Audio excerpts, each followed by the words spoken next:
أهلا بكم في نباش تاريخ. يوم 26 إبريل سنة 1873 نشرت جريدة البشير اللبنانية خبرين بخصوص مصر نقلا عن جريدة الجوائب العثمانية الناطقة باللغة العربية.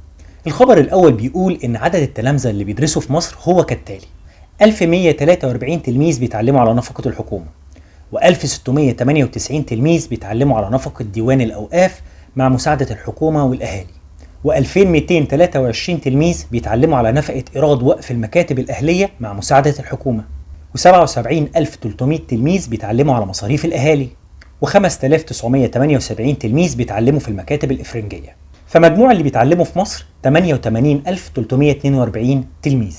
الخبر ده جميل من ناحية احتفائه بالتعليم، وكمان بتوفر الأرقام في الوقت ده عن كل جهة بتنفق على التعليم.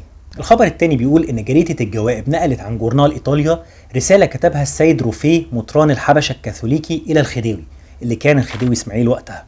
التمس المطران من الحكومة الخديوية إنها تبادر لحفظ حقوق الكاثوليك وحريتهم وحرية ضميرهم اللي هي أول درجات الحرية.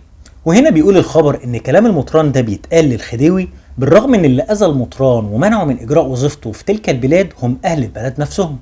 فبالتالي ما ينفعش تلام حكومة الخديوي على ما أبدته من الإنسانية، لأن إذا كان أهل الحبشة عملوا كده بخدام الدين، فما بالك هتعمل إيه بالتجار والمسافرين اللي قصدوا الحبشة. وعلشان كده بيرجو كاتب الخبر إن دول أوروبا وسكانها ينصفوا الخديوي ويعتنوا بالقضية المهمة دي، لأن فيها فوائد معنوية ومادية. وبيختم الخبر إن الحكومة الخديوية أقدر من غيرها على حفظ سلامة الغرباء في البلاد دي وصون حرمتهم من الانتهاك ووقاية حقوقهم من الضياع.